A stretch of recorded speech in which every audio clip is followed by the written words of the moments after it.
Hello, Internet, and welcome back to another episode of Chariots of the Pods, your favorite Stargate podcast on the Internet. And I mean it, it's your favorite. It is I, your host, Adam, not using Discord handles anymore, joined by Tyler, Uh, Good afternoon, Adam. Glad to be here. also joined by Jason, Hey, I'm still in Canada, for the foreseeable future, and I gotta say, it's not terrible.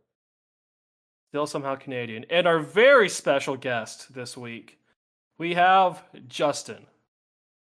Hi, I'm always the guest. Question for you, Adam. Is it chariot or chariots? Chariots, because the name of the book I'm referencing is Chariots. Even though Okay. it sounds better as being Chariot of the Pods, but Okay. eh. Somebody needs to fix the Discord channel name. They don't know any better. Anyway, hi. Hello. If you're in Canada, don't come down here. Not right now. Yeah, Anyway. It's fine. just stay up there with your I- health care. It's going to take a while to get used to not saying the redacteds and Discord handles, but we'll get used to it. All right, so getting right off to business immediately. Because we watched Season 1, Episode 10 of Stargate SG-1, titled The Torment of Tantalus. A quick summary. In this episode, they find out the gate was turned on in 1945. They sent some schmuck through and left him there. So they go to get him back, and he's an old naked man. There's some lore on the planet he's on, but then it all falls into the ocean. Mhm. And they recast Catherine Langford. The end. Yeah. The to clarify, Catherine Langford being the old woman in the movie who was there for all of 15 minutes. There for the first act. Yeah. Yeah. I was surprised they actually did a callback to her at all. I feel like they just kind of forgot about most of the movie things. Yeah, I think it works for this episode. I like this episode. Like it is on the nose with its ultimate, moral or whatever it's trying to get across. But I still wound up enjoying it mostly. I don't feel like they were there's less idiot ball being passed around in this episode. There's just the one idiot. Yeah. I mean, there's a couple of idiots in this episode, but they're idiots for different reasons. Yeah, there's idiots in every episode, but like this one isn't quite as bad about it, or at least it covers it up better. So Tyler, how many idiots would you say there are in this episode? Oh, I would go with at least two.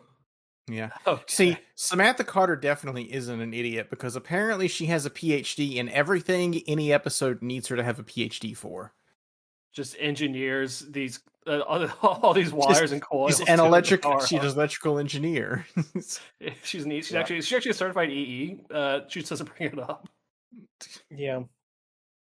I don't know. Like the way this episode goes, I think it's good. Just like the setup's a little weak in my opinion. Just them like going, oh yeah, we totally turned on the Stargate way back when, and this guy went through it and he never came back. We're gonna go see if he's still alive. Like, it's a cool idea, but also like they don't really explain like at all how this guy possibly could be alive. Especially once you get there and you realize, oh yeah, there's like zero reason why this guy ever should have been alive. It's basically like a completely desolate planet, right?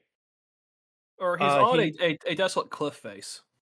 I imagine he could have walked out of the castle because like he's in a very generic looking fantasy castle that has a bunch of ancient technology in it.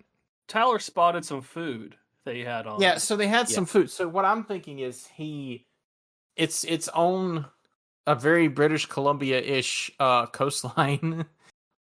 I imagine he could have just walked out of the castle and maybe found something to eat and started growing it. Like, I don't think that's completely out of the question that he left the castle sometimes. He does make a note that the storm that's raging during this episode that causes the main like conflict, I guess, it comes once a year. The question I have really is, why is this castle falling into the sea now? Plot convenience, I think. Yeah, like you'd think it's lasted for hundreds of thousands of years. Why is this storm the one that's going to destroy it all? Once again, it's literally just plot convenience. There's no I other real yeah, thing. yeah. I know. I mean, you could say the same thing about the food. So Yeah, which also like apparently what was it? Just like a painted bell pepper or something? Yeah, something you that's only all see that it it for was. you barely see it. Like the only reason I saw it, you see it for half a second. This episode is so disinterested in telling you how this man survived that like they barely show it at all. It's like what, like a second where someone's handing him a bell pepper or he's handing Yeah. them a bell pepper. I I don't know. yeah. I mean, it I think kind of like Brief Candle. I think this episode is more interested in the lesson it's trying to teach than it is in like the story is trying than like the details of the story.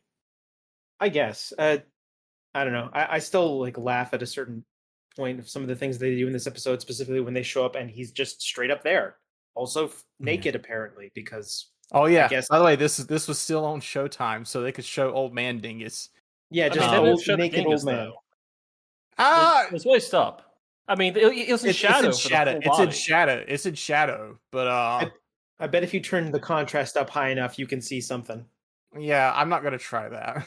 Yeah, guys.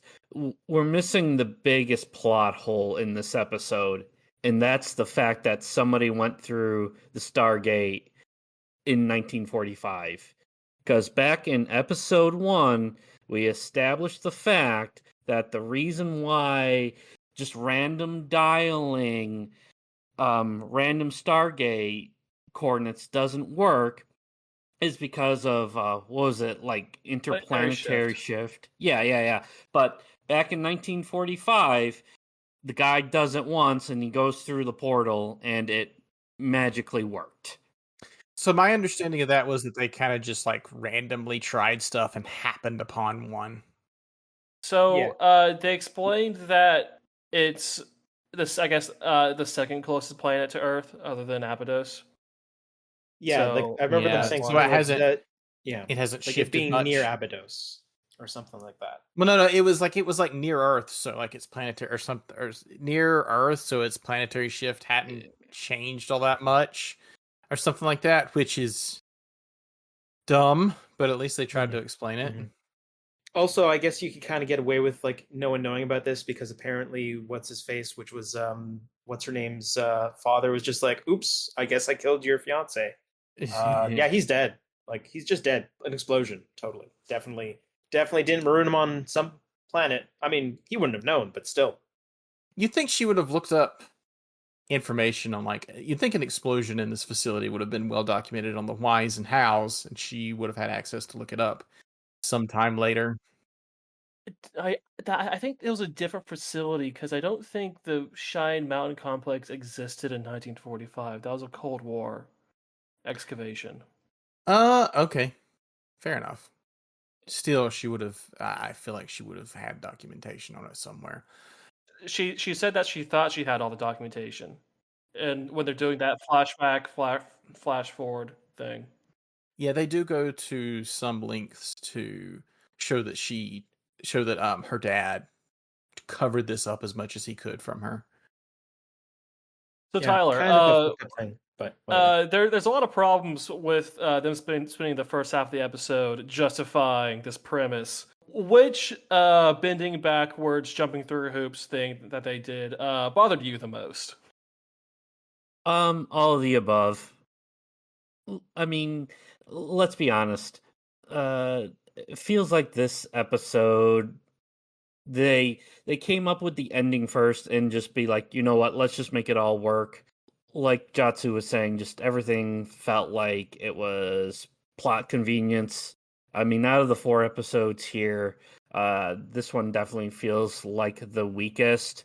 Another point to I make wholeheartedly that disagree, but sure. Yeah, we'll get to it, but I vastly disagree with that one. another point is Ernest calls this place Heliopolis. In like actual mythology, it's a site of worship for Ra. and there was no connection to Ra that we met back in the Stargate movie whatsoever. So more like Alexandria than Heliopolis. Yeah. I mean, I'll forgive that because the dude was clearly loopy. Like, Yeah. and this is what I'll say. Like, the reason why I think this episode is one of the better of this bunch is because I think the acting is good. Stuff like Yeah. him like seeing people for the first time in like what 50 over years. 50 years, him basically like going up to them slowly, like touching them, like you guys are real, and then like he sees her and you think like, oh, it's good, he's gonna be happy, and he just like scuffs off and runs away. He just fucking walks away. And then you like learn later it's because he's been having hallucinations of her like over the past 50 years, so he thinks she's just a hallucination. It's genuinely it is a genuinely effective scene though for a bit. Yeah. Like, and he's naked, yes, but it's not really played for comedy. It's more like he's in a pitiful, pathetic place, and the actor does more than anything to make that work. Yeah. It also helps that he doesn't have to deliver much, if any, dialogue during this scene. The whole scene's largely quiet. The writers couldn't ruin it. Yeah, like it's probably the best scene in the episode for sure when they show up and he's just straight up there. They're like, "Oh, we're gonna go look and see." He's right there and he's naked. He's just right fucking there. He just happened. I mean, he was there in the building because of the storm that was approaching. I imagine he was getting ready to shelter for whatever happened. But also, like, don't they kind of establish that there's literally nothing else on this planet? So, like, it would make sense that he goes to this place, even though, as it turns out, it's probably the worst place to shelter in. I don't know how they would establish that because they only see the castle. Don't they look at his diary, or he mentions some of the things that he was going through, where he was like wandering around? He was wandering around. I think by nothing they meant like ruins or something. I mean, it's a barren cliff face, so probably just rocks and more rocks. Yeah, just a quarry. Wasteland. We'll get to the quarries later, but you know, we'll get to the quarries later. I think the other big plot point in this episode was the what do they call it? The map room, where they go in, they touch a device that looks like the dial home device, and it shoots up a giant holograph of the room that Daniel Jones loses his mind over. It looks exactly like conveniently, really, like the atmosphere device from an earlier episode. Which, oh shit, it does. Yeah, it's that prop. I'm like almost certain it's that prop. That's why O'Neill says it looks familiar. Ha! Yeah, they're allowed to reuse props. It's fine. No, like I mean, I would assume that the guy it's 100% the same thing. Would just like reuse similar like technological structures. So that's fine. So about that room, the reason why Tyler brought it up is that's an extremely important world building room. Oh yeah, he gets sunk to the bottom of an alien ocean. That gets put to the bottom of the ocean, but remember that there are 4 languages there, one of which is Asgard because all the runes, and then 3 others that they don't recognize. Remember that for later. Was there not like an Egyptian one? I guess. Nope. Okay, and then I guess the other thing is that they, or at least the man who was trapped there, hypothesizes that the map room thing is kind of like a base where you could figure out all languages or something, because it's just kind of like the periodic table. Rosetta Stone for those 4 languages that they didn't have time to figure out. Yeah. I mean, he was there for quite a long time. He probably wrote down a lot of notes, which is a good thing, but you know. Also, how did he write down those notes? He had some journals with him. Yeah, he had some journals. I guess he brought some pens with him. Pens. Yeah, I'm sure they must have been some like real high quality ones. Yeah, they either no, what they did was they just wrapped a whole bunch of pens in his like sack that he brought with him or something. Or he could have made them. Like maybe he found some kind of plant that allowed him to make ink. I don't know. All you need is charcoal. Yeah, if you can find some sort of charcoal, some sort of graphite, you can make rudimentary pencils. It's not that big of a deal, but like pencils would fade over time too. So, but once again, like they're not interested in like logistics of that, like of that sort of thing in this episode at all. I have a question for the panel, and I want your honest thoughts. So, like Catherine Langford, spoiler: this will be the last time that we run into her, or third to last. Like third to last time we run into her. Are you sure about that? Yeah. Anyway, pretty sure this is the get to last. your No, get it to your isn't. point. Get to your point. Well, anyways, does she deserve to make more appearances throughout the future seasons? Is Does she she deserve it? is she interesting enough? Does she do anything for character development, whether it's for Daniel Jackson or Samantha Carter? Do you want to see more of her? No, I'm not terrible. Like they could do interesting things with her character potentially, but like as from what I know of her, I don't particularly. I'm not terribly interested in knowing more. Yeah, I would say it's not. I wouldn't say like I would be clamoring for it, but I wouldn't be against it either. I think they do a Yeah. good job, like sort of reestablishing her in the TV show version of the universe and giving her some sort of motivation to care about this stuff. It feels like her story has come and gone. If that makes sense. Mm-hmm. Like maybe that's a mean way to put it, and if so, I'm sorry, but Personally Yeah. speaking, Yeah. lore wise, for the lore, she should have been there the whole time. Because she was in charge of the Gate project in the movie. She's the one who probably brought on Carter to do like the science stuff because they know Yeah. each other. Like logically speaking, she should have been in the SGC the whole time as like as the second functioning brain cell, with the other brain cell being passed around with it to everyone else. I Right. say that's probably like a good read on it, but the thing is, like, I almost feel like they forgot she was in the movie, and this Well, episode is no, them saying, "Oh God, we should we put her in an episode? Yeah, let's do that." no. The problem is that Vivacia Langford died in 1995. So then it was a debate of, okay, do we even include this character at all in the show? she didn't look that old. Vivacia Langford died like a year after Stargate came out. Huh. Yeah, you mean like the actress who played her? Yeah. Yeah, I know that. Yeah, so that's why they recast her eventually. So I don't know why they waited until halfway through season one and said, okay, fine, we'll bring this character back and give her a send off. It's odd that they would do it this way, in my It wouldn't mind. be the first time that they've brought a character back and given them a send off. Yeah. They've essentially done it for Walski. Kowalski and O'Neill's wife, Yeah. Yeah. all in the first season too. So, not surprising at the very least. But I don't know. It's weird because like giving her a send off with this episode, I feel is kind of a mistake because they show that they can do good things with that character, and you don't necessarily need to have her around all the time either, right? You could have like her being a semi-recurring character.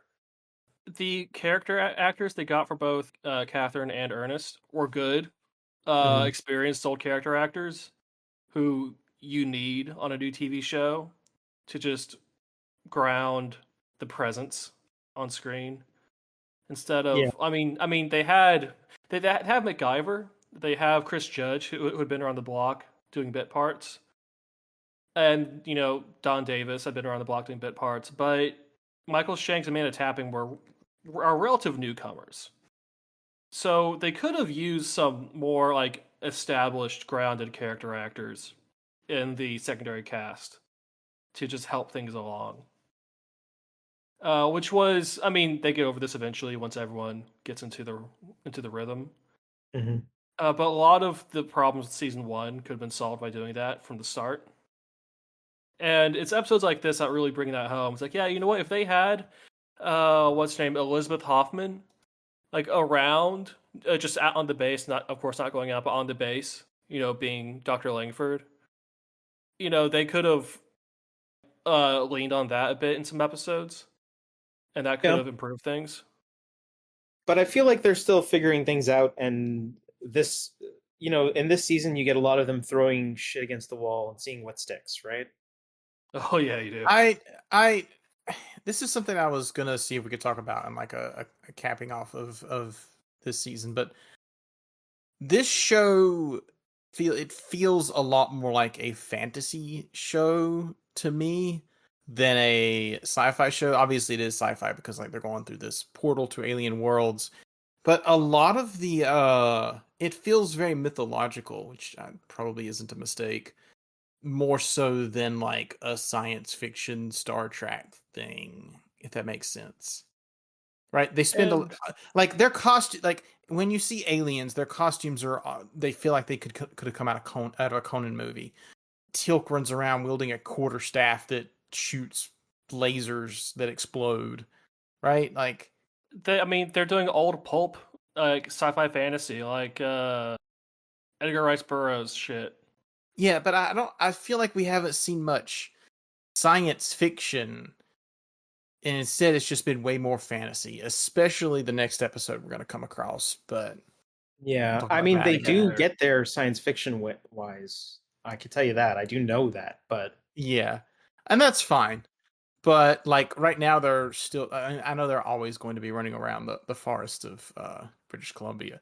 But yeah, it's kind of funny because like a lot of these episodes just seem like they could have been made on the same set as like Xena or Hercules, yeah, or even the Yeah. Sinbad show, if anyone remembers they that they goddamn thing. they they might have been made on those same sets. Yeah, Frankly, it's possible. they might be reusing stuff from those sets, and that's fine. But Mhm.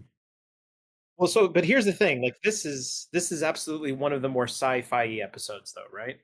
Oh yeah, so far. yeah, yeah, it definitely feels more along the lines of a Star Trek episode than a lot of the other ones. We're getting close to moving on. Final thoughts from everyone before I go into my technical nitpicks. I enjoyed the episode. I feel like I've said most of what I want to say, but I enjoyed this one more than the other three we're going to talk about. There's like a quality descent of these 4 episodes. Yeah, it's kind of like a sharp one, almost as if like you were off the cliff that this episode takes place in. Yeah, I think Bloodlines is okay in parts. I don't have a problem with Bloodlines much. We'll get to it. Mhm. Tyler? For me, this one's a watch only because of the lore implications and the black painted bell pepper. Just a fan of the bell peppers, huh? There will be a episode later on where it's all worth it. Yes. All Keep right. this prop in mind for later seasons. Yeah, wink, wink. Nudge, nudge, know what I mean. All right, so I have so many nitpicks. Go I for have it. so many nitpicks. Let's go All through right. them one by one. All right, so at the beginning, Daniel is watching tape of the old 1945 experiments, but he's watching it on one of those rolling VHR TV stands in the meeting room. The amount of shit they would have had to go through to convert like whatever millimeter film that was being hand cranked on in 1945 and that little handheld thing the guy was holding to VHS to run on that setup would have been time intensive, and someone else would have seen this before Daniel Jackson did. That, and if you look at footage from 1945, that tape was clearly made way, way after, but It's pulpy. It's fine. Maybe yeah, it was a dramatic reenactment of what happened in 1945. History They shot Channel. on Betamax. In the scene where Daniel Jackson goes and talks to Catherine Langford, they like go back and forth with flashbacks, and while the flashbacks themselves are questionable in quality, the transitions are pretty good that they do between the past and present. Like the way they do the transition takes. Well done there. Yeah. So when they get to the planet, they mention that's hot and everything's blue, like it's blue lighting, and that's some real amateur shit there. Like if you're gonna like just for like visual storytelling, if you're gonna like blue tint everything like in cold colors and then say it's hot, it's like okay, well that's not gonna register with the audience at all. Just an odd thing there. I guess that might explain why he was naked the whole time. Probably, yeah. Also, uh, his glasses survived for 50 years. Well, part of them at the very least. Sort of. There was a when the castle's crumbling. There's a slow motion stairfall stunt that they do, like when the DHD falls into the pit Yeah. and like they're rolling away down those stairs. They were very proud of that stunt. Not the most impressive stunt I've seen, but they were very proud of it. Yeah, I mean, actually, that whole like scenario just seemed forced, like entirely. Like honestly, the whole B subplot of like Daniel Jackson. Actually, there is one thing we need to talk about before we stop talking about this episode, but because it just popped into my head again. Is this like a trend where they're just straight up like, I'm going to tell you the title of the episode and explain why it's pertinent to No. what's going on? No, that's not. At one point, the old man just says, "Ah, the torture of Tantalus." You're like, Torment oh, of Tantalus. yeah, the No, torment no, of Tantalus. You're like, come no. on, I man. mean, they do The, they do lay everything out in front of you, and that's why I said this is on the nose, like that Yeah. specific conversation. But again, I think the actor delivers it about as well as it could possibly be delivered. the writer was very proud of the reference. Okay. Yeah, they were like, Yeah. listen, I read in my high school / college classical literature courses. So, and speaking of the DHD, they need to have better recon procedures. They need to have the bot go and look at the damn DHD. Yeah. Well, Wasn't it like they walk in and like, this really should have been here? Didn't the DHD look? I guess it didn't. I mean, the better. no. I feel like a better response would be to keep the goddamn Stargate open until you can confirm that you can come back through. It's one way. Yeah, but it's only one way. they actually addressed that in the episode, though, and they said it was because the melt didn't get a good look at it, but they did address that plot point. This gag doesn't happen to them very much going forward. They do solve Yeah. this process wise. So let's see here. What else is there? Oh yeah, okay. So using the elements, like the elemental atomic structures, to like do a language thing, it's a pretty bad way of translating languages. Like I'm just gonna put that. I I mean, guess, but it's a cool, every- like they have a cool justification for it because everything in the universe is made up of this, so everyone knows these things, or anyone who would be able to get here would know at least most of these things or some of these things. I mean, on the Voyager probe, we have sent out a disk of some sort with a bunch of stuff on it that is our best guess at how we could communicate with an alien species. Maybe maybe this alien species just had a different best guess. Well, because there are Yeah. four of them. So one of the theories that they kind of throw out while they're guessing is that this would have been a meeting place of these four races. And if Yeah. that's the case, then maybe the recorded language, the recording there is just meeting minutes and not the secrets of the universe. It would be pretty funny if that was the You think if they intended to have this last for thousands and thousands of years, they would have put it in a castle that's not near an ocean. Yeah, it's actually in the meeting minutes. One of the things is just like, do you really think we should build this on like a cliffside? And the guy's like, but the real estate's real cheap. Come on, guys. Like this planet's like basically free. No. What it is one of their engineers who knows what he's talking about is like, I told the fucking C-suite over and over and over again that we shouldn't put this castle on the edge of a cliff, but they liked the view, so here we are. Yeah. I do appreciate that they try to put Daniel Jackson through the whole like, here's this thing that could be really important and we're just going to shoot it thing, except this time when they shoot it, nothing happens. Oh yeah, that's a good gag. It is Yeah. funny. He's just like, fine, shoot it, and then he shoots it, and then nothing happens. It's like, what now? I thought he was joking about shooting it, and then they did. Yeah, I think he might have been joking about shooting it. And he's just like, yeah, okay, yeah. That's someone says shoot, I shoot. From like a lore standpoint, you would have figured the bit like, hey, if this thing can resist staff blast, maybe we should take a little bit of it or find a material similar to it. Because in episode 1, the staff weapon was blowing like 2-foot holes through walls, and now it can't even destroy a little glorified like encyclopedia or whatever you want to call it. Encyclopedia Galactica. It's like Samantha Carter's education. How much she has depends on what the episode needs. Yeah. Speaking of which, they totally made Teal climb on the roof to put up that lightning rod, didn't they? Yeah, and that's the they thing I did. was wondering. Like, the lightning's already there. Poor Teal. I do think it's funny that they're like, we'll just copy the thing from Back to the Future. It's fine. And also, they don't have a name for the material the Stargate's made out of yet. There will be a name, they just haven't thought of it. And you can tell they're struggling. They're struggling to name that material. But yeah, now that we've discussed those things, is there any other nitpicks you have with this episode?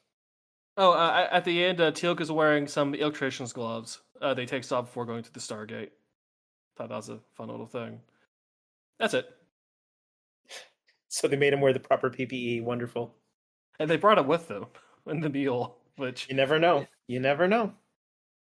that's it. There were a lot of nitpicks in that episode. There was a lot. Speaking of a lot, in general, we have our first Klingon episode.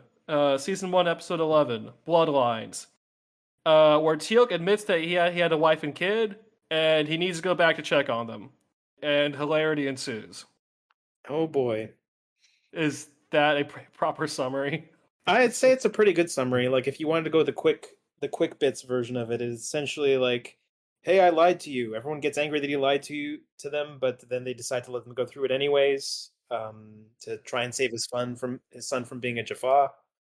And this is and this goes with the recurring bit where they keep trying to extract a live Goa'uld symbiote, and they keep failing for one reason or another. Yeah, there's usually like some sort of excuse as to why it doesn't work out. The excuses in this one, I think, are pretty funny, specifically when certain bits happen. I don't know. This episode is another like world building episode for Teal'c. I think they do an okay job, but it's not my favorite of the bunch.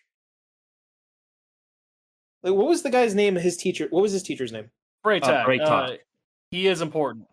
I'm sure he is. He seems like they do a good job of introducing him.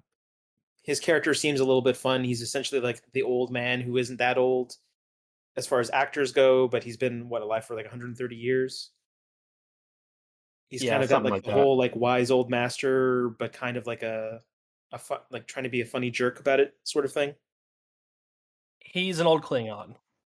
Yeah, I mean they can't afford the bridges, unfortunately. No, but I mean like the same character archetype that they have for like the old man Klingons in like Next Generation or DS9. That's Braytak. That's literally Braytak. Yeah. Like when Dax runs off with those like geriatric Klingons to go hunt the albino, like it's the same character type as those guys. Mm-hmm. And don't ask, you don't want to know. Yeah, I mean, what are the other characters they really introduced in this? Like Teal'c's wife, his son. Yeah, and his son, who has like 3 lines in the entire episode. It's a child actors for the best. Yeah. I mean, what would you even say are the standout moments in this episode? When Daniel Jackson grabs the MP5 from Carter and just genocides a bunch of baby Jaffa. Goa'ulds. Yeah, there's a difference. He didn't shoot a bunch of little kids. Yeah. I was correcting myself. And then later on, when they're walking back through the forest, Carter just yeets a nade and takes out like 3 actual Jaffa warriors. Yeah, it turns out they weren't trained by the good guy, so they just get they basically just get yeeted. Actually, I want to talk a little bit more about that scene specifically, where they're at the thing. They find the incubator tank with a bunch of like baby Goa'ulds just kind of swimming around in there. Yeah, like I think they do a good job, sort of establishing like how like gross it is to grab one of those freaking things. Oh yeah, I know. Amanda Tapping sells it real well. Yeah. Also, they put it into a fucking coffee thermos, which I think is very fucking funny. Because just imagine some poor sap just tries to go get some coffee and that comes out like, oh, that was like a real fucking bad time. And the whole bit where she's like trying to convince him like we'd be no better than them, and then you sort of see like he's like, yeah, I agree with you, and they take a couple of steps and he just turns around and shoots the shit out of it. And then the way that she takes a gun from him afterwards while giving him that look, it's just like, okay, you're not allowed to have the gun anymore. Yeah, you're not allowed to have the gun anymore. I think that's probably my favorite part of the episode. Daniel Jackson is somewhat of like a liability. So like here, he grabs the gun, shoots the thing, exposes their position, and then I think it was back during the First Commandment, or no, it was during. Oh, there was another episode where he just kind of disobeys Jack's order. Oh, it was in the first episode. Yeah, like he gives all these great moralistic speeches, and then he goes off and does his own hot-headed thing, like anytime it comes to like Shara. That's a Yeah. trend. And it makes sense why he would do this too, right? Like Yeah, those yeah. things essentially stole the love of his life from him, and that would definitely leave a lasting effect on most people. Yeah. Especially when you consider like the circumstances of how they do it. It's like one of the more fucked up things in like any sort of fiction, I find, when it's like essentially something possessing somebody else. Yeah. So I don't blame him for it. I wouldn't call him some sort of evil character for doing it. Like it totally makes sense. They kind of play it off. I don't know if they're trying to play it off as a joke, but it kind of comes off a little funny when it happens in the moment. Yeah. I mean, there are a bunch of worm things lying around on the ground, so you don't really like relate with them. Yeah, But fuck those worms. They suck. Yeah, they do yeah. suck. But it was a boneheaded thing to do, and that's the way they treat it. I was like, Mhm. that was dumb. Speaking of dumb, this is what like the third episode in a row where there's like some sort of horrible military insubordination and like no one gets punished for it. Insubordination. Just straight up, well, like Teal'c just tries to open the gate and leave on his own. And in the previous Oh yeah, episode, yeah. like Daniel Jackson just leaves with military secrets to a private citizen's house.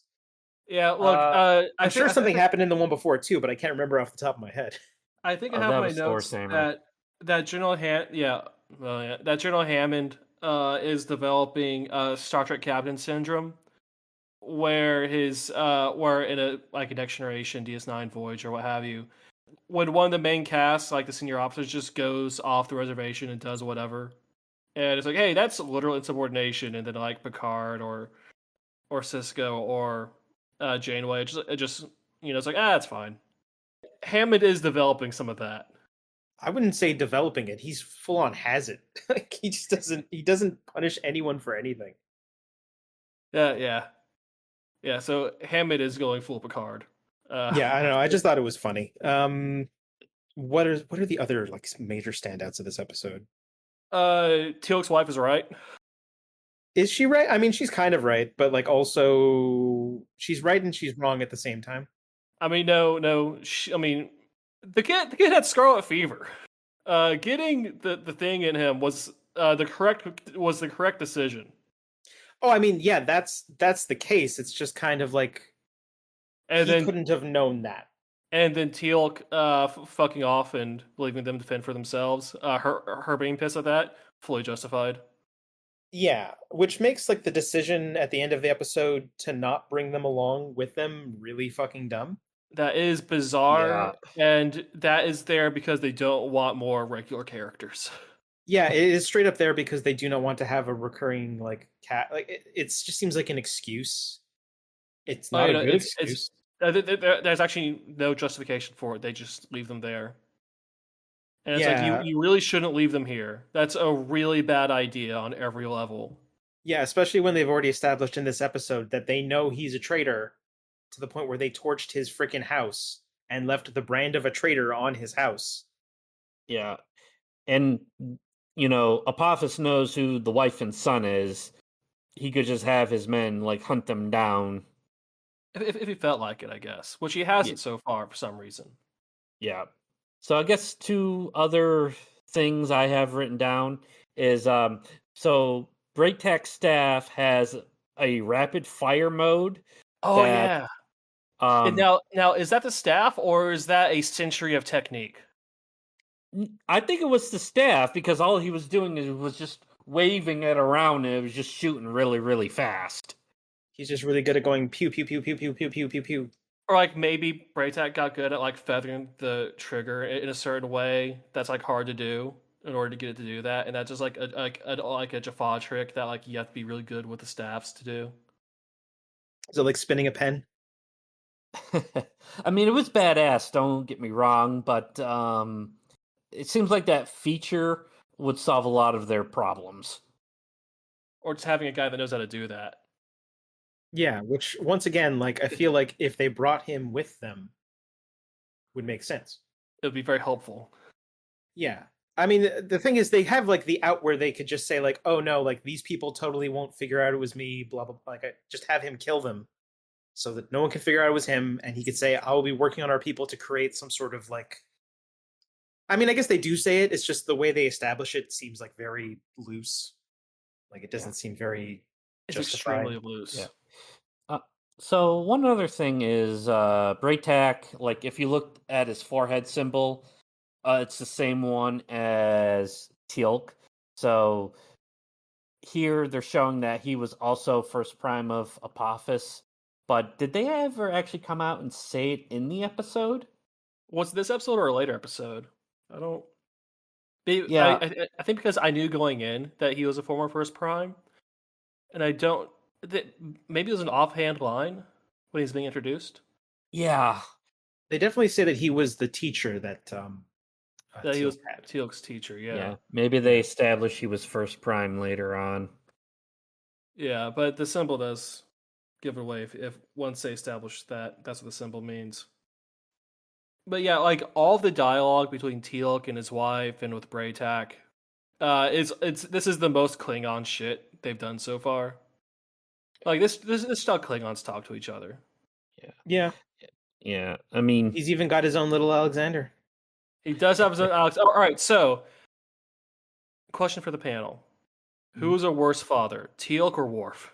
Worf. It's not even close. Are you sure? Because Yes.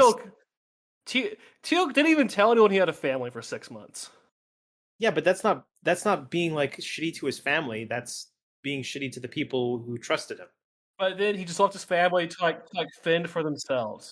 Doesn't Worf straight up just leave his kid to like his parents on Earth where he feels ostracized, and then there's like a whole arc with that kid time travels and a whole bunch of other dumb bullshit. Like I don't know, man. I don't think Alexander time travels. You think it's someone else? No, there's straight up Alexander speaks to himself time travel. There is. Yeah, future Alexander speaks to young Alexander to try to get him become more of a man. That's Oh totally right, a that plot point. episode. Oh god, I'd blocked that episode out. Oh god. I'm going to answer Teal'c just by default and the fact that I never actually even watched Star Trek. Fair enough. But are you going to I mean, he literally gave his son his little like wormy thing, which I guess this is the last time we ever get to see Junior because he gets a different one after this, right? Yeah, it's a different Junior. Yeah, I was devastated when I saw that scene because I thought, I'm in like season 7. I thought Teal'c and Junior were through thick and thin, and here it is. I'm discovering that the Junior he had for so many seasons wasn't actually Junior. It's this Junior 2.0. They still call it Junior as whatever. Yeah. I wonder how that logistically works. Like, I feel like do they ever get into like the age of one of those Goulds inside the Jaffa? Like, is it a plot point at one point? I think so. It seems like from the first episode, it seemed like the Gould doesn't come out until it finds a suitable host. So maybe it's it has just to mature first. Yeah, maybe it just incubates indefinitely. Another question I have is that woman in the first episode whose Gould takes over Shaoray. Does she get another one, or is it just like, well, that's it for you? You're gonna die in a few days. I'm sorry. She probably gets another one that's like close to maturity. Like they probably swap it out from a hot swap between Jaffa, for religious purposes. Yeah. I mean, they established that you can do that. Except I guess he gave his son a used Jaffa, used Gould or whatever the fuck you want to call it. Yeah. So there's fewer years left on that symbiote they gave his son. It's fine. It's like a '96 Civic version, so it'll last a long time. Exactly. I did note that you can't be a Jaffa priestess without wearing a metal bikini. Apparently, going from this episode and the first episode, that's now been established. Or a priest, for that matter. They're also wearing metal bikinis under all those rags. Probably. That one priest who stabs himself by accident. It sucks to suck. I don't know what to say. I think that explains why he's a priest and not a Jaffa. Yeah, that was a really funny death, though. Yeah. Yeah. I will say this though, like this episode was just kind of all right, but this episode really lays the groundwork for some much better episodes later on. Because this establishes how the Jaffa work. Like Sholva is used the first time this episode. Right. And there's going to be more to like Ryak and Dryak and I mean, Braytak shows up all the time. yeah, later on. Braytak is awesome. Braytak's great. Everyone loves Braytak. Tony Almondala is, I think I complained about it just a few minutes ago with the last episode, but he is a prolific and accomplished character actor who provides a steady hand every time he shows up. Tony Almondala has been in so many things, you guys. Like, just doing bit parts in everything. Yeah, I'm he sure has. he's been in Star Trek a couple of times. He seems so familiar. Since like the 80s, he's just been doing stuff constantly. He was an extra in Voyager. I don't see any other Star Treks on here, but he does a lot of voice acting these days in his older days. He was actually most recently in Mafia: The Old Country. Oh, nice. Yeah, so like he's in World of Warcraft, Starfield, Jedi Survivor. Like he's in a lot of World of Warcraft, Khadgar. Anyway, yeah. So like he gets around. Like he's been around. He's going to be around. He's Cordova in those Jedi games. Like he's That's a character's name I definitely recognize, and I'm not just pretending to know. the hologram guy who was the original owner of the droid. Where are you seeing Ooh. that he's in Starfield? His IMDb page. Oh, I'm looking at his Wikipedia page and I do not see Starfield, but I guess it was a bit whatever. part. Yeah. He's in Walden, a game, huh? Anyway, I so don't see he's that either. so he's been around. He's going to be around, I guess, until he dies. But no, Tony Almondala is great. And additionally, the note for Sally Richardson, the actress who plays Drayok, the wife. For all the Sci-Fi Channel heads out there, she had a regular cast gig in Eureka. If anyone remembers that show, Eureka. I don't remember that show at all. Okay, well, she was a regular character on that. And she transitioned over to doing, I guess, TV direction more recently. Huh. Oh, Well, good for her. she played the dead wife in I Am Legend. The Dead Wife. Yeah, do you remember I Am Legend, the Will Smith movie? From like 2004. Like 07? There was a Dead Wife in I Am Legend? Yeah, she dies in the flashback. Yeah. Oh, for some reason I'm mistaking I Am Legend for Hancock. I don't know why I did that. Yeah, That's easy okay, to that do. makes sense. It came out about the same time. Very similar. Yeah. movie. Yeah, very similar movie. It's easy to mix up. Yeah. But Absolutely. yeah, so she's also been around, but this appearance is pretty early in her career. Mm. So, fun fact. Yeah. Are there any other moments from this episode that you guys specifically liked? Because I feel like we got over most of them, but So it's obviously summertime in British Columbia. yeah, Unlike that's the true. pilot, where it was obviously winter in British Columbia. You can tell, Yeah. which I think is fun. They did have to go back to the exact same field as before and rebuild that set from the pilot, which I found amusing. Yeah. Okay, all right. So O'Neill has a line where when they see the sun, he's like, what's the exact line? I know what Scarlet Fever looks like, and that's it. How the fuck does O'Neill know what Scarlet Fever looks like? Special forces training. I how guess does- that might have something to do with it, but I don't know. Like, how the hell does he have that? How can he recognize Scarlet Fever just from one glance?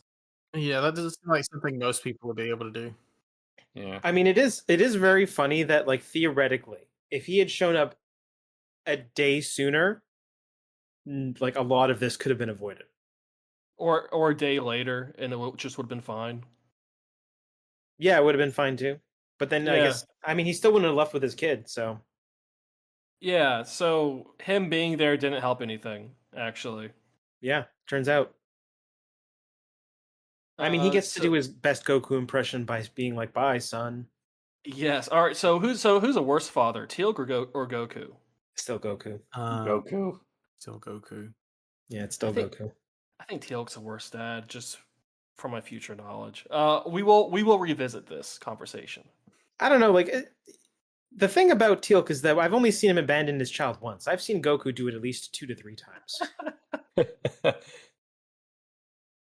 And sure, like one of them isn't canon anymore, but still, like I don't know, man. What other note do I have? Oh, their Ghoul to larva props are pretty good in Yeah, this episode. they also like writhe on the ground and die real good. Yeah, so they did well with that. Oh, and so not only do we get so much of the rock quarry in this episode, but they even threw in a clear-cut waste pile that they run through to get to that tent Yeah, as well. So just like an extra helping of goodness there. Rock quarry, my beloved.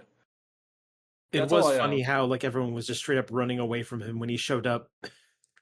There's like, oh shit, Steel! Can they just run? Like Omar Little or something. Yeah, All right, that's all I have. Anyone else? I mean, I guess my final thoughts on this are: I don't think this is as good as the previous episode, but I don't think it's as bad. It's not a bad episode. It's totally fine. Yeah, I think I'd rather watch this one than the previous episode. Ooh. I mean, I could see why you would lean that way just from what Yeah. you've been saying about the previous episode. So sure. Yeah, I'm a big fan of, yeeting grenades. God, Oh, that's true. Yeah. that grenade effect. That fireball grenade. I'm not gonna get into it. I'm not gonna. I'm not. I'm not gonna do it. I love explosions on this show. It is what it is. That. Yes. Keep that in mind for later. Mm-hmm. Oh boy. Okay. So if everyone's good, we move on to season 1, episode 12, Fire and Water. Daniel Jackson has died yet again. Everyone is extremely traumatized. We see O'Neill's nice house and Jackson's nice apartment. Meanwhile, Jackson is dealing with the most socially awkward fishman that people would see in the years before Shape of the Water. And then they talk about ancient Babylon a bunch. I don't know about a bunch so much as they just repeat the word Babylon over and over. Yeah, I can't Yeah, even it's fair. remember the character's name, but he's always just like something Babylon fate, and you're like, oh, what? Okay, buddy. You talking about his wife, Amaraka? Sure, Amaraka. Amaraka. You know what? Omarosa. You know what? I actually kind of like Omarosa. this episode. What fake I Amaraka? enjoy the social awkwardness of when they finally show that Daniel Jackson's alive, and the guy just kind of he's got this whole lever system to show like what is essentially space chalkboards, and just points at them, doesn't say a goddamn word. Like I think you saying like he's a socially awkward guy is like absolutely on the freaking nose. Just straight up like doesn't know how to communicate at all, and it's he clearly understands English to a certain degree, but he's just being like a doofus about it. Yeah. but my Shape of the Water joke could have had done some work. I'll work on it. I would have had to seen Shape of Water for that to hit on me. Sorry. Oh, you didn't. Okay, never Yeah. mind. I have not. I've also not seen it. It's a Torah movie. Well, I see all the Torah movies. Anyway, this is also something where when they come back through the gate and they're obviously like dazed and confused and traumatized. Dazed and confused. Speaking of yes. movie references. Speaking of movie reference, they really should have kept them in the infirmary, like for observation for a few days. Yeah, I mean they actually make a point to have like a scene with the doctor and the general basically like, yeah, no, you're not putting them on missions. They need to be on leave at the very least. Like, absolutely not. Yeah. So again, Dr. Fraser, the one overworked brain cell in the SGC. Yeah. Jeez. That really is true, especially when we get to the next episode. But yeah, I don't know. Like, how do you guys feel about like the character moments they had at the beginning before they reveal that Daniel Jackson is actually like still alive? I'll let everyone else go first because Yeah, I guess when it comes to character acting this episode, I was most impressed with completely blanking on the actor's name that plays Daniel Jackson. Michael Michael Shanks. Shanks. Yes, thank you. Just how frustrated he acted with this giant fish man trying to figure out what exactly it is that he wanted, why he was there, and being so defensive of being in league with the gold, or I think he was insinuated that he was a gold at one point. But when it comes to the acting, I think Michael Shanks nailed it this episode. You get the best out of Michael Shanks when you just stick him in a set with the Fishman to Yeah. bounce off of. That checks out. It works 100% of the time. I think O'Neill has some good moments in this as well. Like I like the whole him being very like guilty about what happened, and we realized that was more or less implanted memories, but like all of those moments that he has, especially when they're more or less at the wake, like the weird, like sort of like trauma. What would you call that? Like it's almost like a flashback that he has, where he just kind of keeps pouring the beer, it spills over, and then he's like just goes to freak out. The implication for that from that scene and from later scenes seems to be that their brains are trying to tell them this is not what actually happened, but whatever he implanted in their brains is pushing back against that, and it's causing some problems. I don't think that's necessarily an emotional PTSD thing. Yeah, well, I think it's interpreted by all the other characters as PTSD, and then we find out later that no, they got brain fucked by Fishman. What is PTSD is breaking the glass on that car that turns out to be General Hammond's car, and he's like, "Yeah, don't worry about it." So I was gonna save this for a technical note, but because you brought it up, that line where they did the punchline of, and by the way, that's my car. It's like, oh, you should have someone look at the window. That was pretty good. That was good, but that's a case where they did not ADR and they should have ADR'd it. Yep, fair enough. I do like how they just keep insinuating that this is totally in Canada by him playing hockey of all fucking things. Oh yeah, see, next to a bunch of hockey at Nexus house. Yes. Yeah. There are Americans who like hockey. Hey. In Colorado? They're in Colorado. You had right? the Avalanche out there. I don't think they had the Avalanche yet, did they? I guess they would have had it by then. I think they had the Avalanche in like the 90s. Yeah, I might it was be wrong, mid-90s. but and they won almost immediately too. So yeah, okay. Yeah. There's also that establishing shot of Daniel Jackson's apartment on the outside, which totally it's totally Colorado Springs, you guys. That's not Vancouver, okay? Absolutely. I got another note here. Freaking Teal'c's outfit at the wake. What the fuck? He's still figuring out Earth fashion. Did he watch like a spaghetti western and just fucking showed up in the outfit? Like, what's going on? Look, he has the hats that they give him to work with, and they have to design the outfit around the hat at that point. But you can still see the gold medal like thing underneath the hat. Like you can see the bottom of it. Oh, I was too busy writing notes. I didn't notice that. Yeah. I frankly look.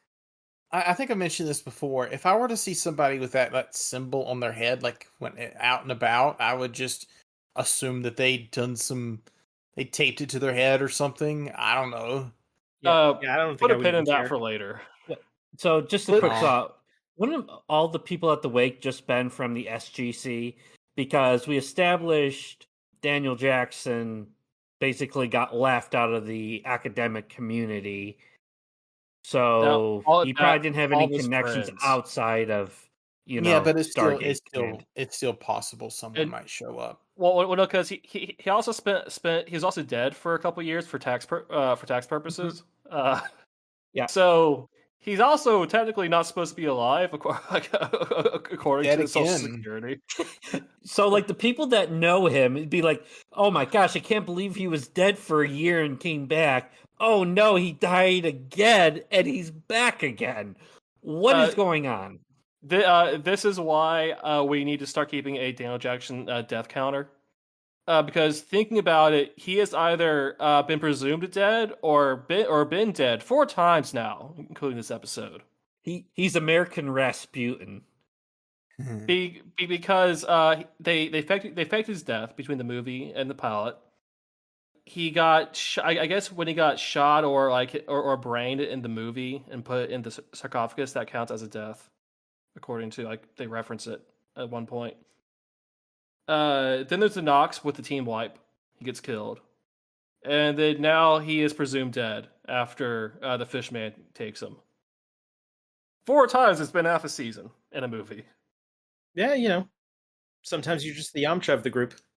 There and I will say, foreshadowing. There's a reason why I want to keep track of Daniel Jackson deaths. Foreshadowing. Sure. It happens a lot. At a certain point, they stop holding services for him. Gets one really nice involved memorial service. All the other times, it's like, well, Daniel's dead. Great. So one other note I had was from the middle of the episode where SG-6 comes back through the Stargate and they rush in there expecting to see Daniel, but it's not him. They are actually guarding the Stargate now with a bunch of 50 caliber machine guns. So They've been doing that for a while, haven't they? It's the first time I noticed it, so I thought I'd just jot it down. But it's hey, we learned back from the first episode, maybe it helps to have a little extra firepower. 50 cals at point blank range. Hey, why not? That actually is a very good scene too, though. Just with the trick shot they play, showing that guy's face and then swapping it out. One of the better scenes in this episode, I would say. Yeah. So actually, here's a question. What did you guys think of the whole, the way they presented this episode, Daniel Jackson's dead? Did any of you for a moment believe that he was dead? I mean, no, because I've seen later episodes. Even if I haven't seen entire episodes, I guess there's that case. But what I'm trying to say is, do you think they would have done a good job, how could I put that? At the time, are you asking me if someone might believe that he was dead at the first airing of this? Yeah, do you think they would have been able to convince some people, just straight Absolutely up saying, not. "Well, no, clearly the actor is I don't- gone, and we killed him off screen." I don't think so. They've established him as one of the 4 main characters right off the bat. Maybe if this were in the middle of a season 3 or 4 or something, but nah. And then also, there were enough of these kinds of shows that have been on for long enough that anyone watching it would know that if there's no body, they ain't dead. Yeah. That, and they gave Kowalski, back in episode 1 or 2, a meaningful death. You would think they would do the same thing for Daniel Jackson, with him being a significantly more important character. Yeah, this would have been if Daniel Jackson had actually been dead, this would have been a much more dramatic episode. I'm just trying to think if this is around the same time that you would have gotten that final season of Sliders where they just killed the 2 main characters off screen in the very beginning of the last season. Because that was totally a thing in some sci-fi shows. But that was towards he's the not end back. when they were running out of money for things. I mean, didn't Farscape do some stupid shit when it was winding down?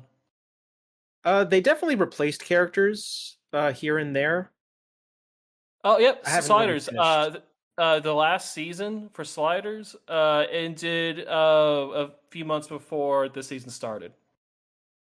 Oh, wait, no. Okay. Hold on. Wait, no. The last season for Fox ended there, and it moved over to the Sci-Fi Channel, where they killed off the 2 main year. characters in the opening scene with character actors that weren't them, who never showed their face. So that's a year later. That's next year. Okay. That. So the writers might have gotten an idea. Hey, we could just kill him off screen. So we don't show him 30 minutes later. They don't do that. But yeah, so no one was convinced. It's oh hey, so they all think Daniel's dead. That's the conflict of the episode, and probably the ads for the episode, in the week leading up to release. The next on, and then coming up. Here's this new episode, They probably would have spoiled that somehow, Yeah. before it even aired. Thankfully, back then we didn't have next time on Dragon Ball Z things for sci-fi shows. I mean, they did. They just weren't in the episode. They were like tagged on as ads at the Yeah. end. Yeah, I guess that's the thing that might have happened. But yeah, I always saw this episode as cringe. This episode always made me cringe. I mean, it's From first viewing as a child up to now. it's not great. It's slow paced. It's The fucking hypnosis is so fucking cringe. yeah. Yeah. Like- Yeah, I will Hypnosis say is that. bad. Yeah, Like that wake is I'm not a fan of the wake scene. And just no, like their attempts at PTSD, it's like no. you see, I could see that, but also Teal'c's outfit. Come on, man, you gotta like some bits of it. Teal got some good outfits over the years. Yeah, But yeah, so that's my feelings of this episode. do you is think it just- would have been better if they focused more on the B plot of Daniel Oh, Jackson and absolutely. Fish Guy? Oh, absolutely. Because then that's just like a at par Voyager episode at that point. Because that's what those parts feel like. It's like you could have had Harry Kim instead of Daniel Jackson and gotten like a similar kind of let's torture this character with a fishman. I would have been just as comfortable with that as like any given Voyager episode. I guess. I don't know. I feel like anytime anyone invokes Harry Kim, I just get annoyed because that character's character's dead. One question for Borgmaster. The beach that they're on, like at the end of the episode, is that the same beach that we saw in Brief Candle. I was going to bring that up. Is that the same beach? Like a different section of the same beach? I think so. Like It probably it's still gray sand. It's the same kind of gray sand they have. They probably like just comped in those volcanic vents. Did some yeah. comping there. Do we know the location of that beach? No, we don't. Maybe we need to take an action item and try to do some research on that. Geolocate the beach where they shot these episodes. This Death Stranding ass beach they're on. Yes. We should do that. I also a note from me. Daniel Jackson has a really nice apartment. That's some DoD contractor money apartment right there. I guess. I feel like anytime you show an apartment in any TV show, they always make it look so much more lavish than any real apartment would actually be. Anyone who's lived in an apartment knows they're basically usually like 2 to 3 rooms, barely any room. Just Everything's stuck boxes with together. white paint. Yeah. The one thing that jumped out to me is he has a fish tank. I was gonna bring that up. He's always off planet for so long. Like, who's feeding these fish while he's off planet? Yeah, that's a really bad idea having this pet fish. Yeah. He's just got a subscription to Fish of the Week. It's fine. He throws it out when he comes back. Yeah. Borgmaster, I left a note for sorry, Adam. We're not doing redacted names. Exactly. Yeah. Yeah. Is that the same fish tank we're gonna see in season 6? I don't remember. We can talk about season 6 offline. I have a lot to say about season 6. Okay. Look forward to 3 years from now when we talk about season 6. That's like what? We'll remember. This is also the first time we see O'Neill's house. We see his house again. It's a nice house, and we'll see it again. Yeah. Oh, I guess we saw it in the first episode when they went and got him, but that was briefly. Wait, I thought the wife got the house. Yeah, this is a different house than from the movie. Oh, okay. Yeah. And a different house than what we saw in Cold Lazarus. Yeah, it was definitely different. Yeah, no, because that wasn't his house. That was where his ex-wife was. Okay. Yeah, that was his father-in-law's house, basically. Yeah, his father-in-law's house. So this is his house. That at the beginning of the pilot episode when he's staring at the stars in the telescope. I think this is that house. His post-divorce man-pad house, where he can serve full bar at a wake. on short notice. Yeah, definitely not a sign of alcoholism. No, definitely not. But yeah, so it's nice seeing this house for the first time. This house will be a recurring set. I think that's also the contraption that Dino goes into at the end. I just The Clockwork Orange machine. yes. Yeah. I just have it. Just the note I have is just that contraption in my notes. That's just all I have Sure. there. So I do have like one thing to bring up before we move on. Like, I don't remember. Is this guy like a recurring character later? This fish guy. It seems No, we like they never see him sort of again. try and set this up. We never see him again, really. Never see him No. again. So So this they guy all just set straight this up up like is trying to figure out where his girlfriend is, figures out she's dead, and then goes back to his hole and never comes out again. Pretty much. Yeah. Wow. I mean, yeah. Where's the rest of his race? Yeah. In the water somewhere. Just Yeah. minding their own damn business. Yeah. Which really is most of the aliens they've encountered so far. When they meet an alien species other than the Gould, they're just like, yeah, we're minding our own business, and you should mind yours too, if you know it's good for you. I guess. His girlfriend played a major role in human history, and we'll never hear about her, him, or the fish people ever again. Yeah, they introduced a lot of alien races in the first season that they just never touch on again. Once they like get a handle on like the world building they want to do, they're like, we don't want this many alien races running around. Let's just ignore most of them and pretend Yeah, it I didn't imagine happen. the makeup for that guy wasn't very easy to do. So No, actually, I also get it. that was the same actor who played the town chief father guy from the Brooklyn Divide. He was just hanging around. Yeah, they just got the actor back and then put him Want in. to put on these prosthetics? Let's go. He was a character actor, so like probably sure, why not? Can you sit here awkwardly and then point at things? And then can you wave your hand and we'll make a special effect where you knock people over like you have the force? Yeah. Uh, so does anyone have any other notes on this episode before we move on, other than hypnosis doesn't work? This one's a skip in my book. Oh yeah. Yeah, absolutely. I think you can skip this. I think this episode's totally fine. It's not bad. Yeah. It's okay. Okay, so Unfortunately, not a skip because of lore reasons. season 1, episode 13, Hathor, in which the goddess of fucking shows up and conquers the SGC very easily before the gender wars happen, Yeah. and she fucks off. Who wants to expand on that? So Jesus hold on, fucking hold Christ, on. this episode. I need to look up something real quick. Let's see, am I signed in? She takes over the SGC very easily. Oh, immediately. Just immediately. Everyone's the dumbest. Like, everyone in this episode is the dumbest motherfucker in the goddamn world.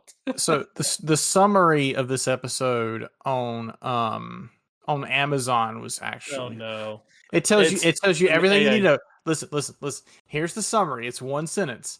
A Goa'uld who has taken on the persona of the Egyptian sex goddess Hathor casts her deadly spell over all the men on the Stargate base.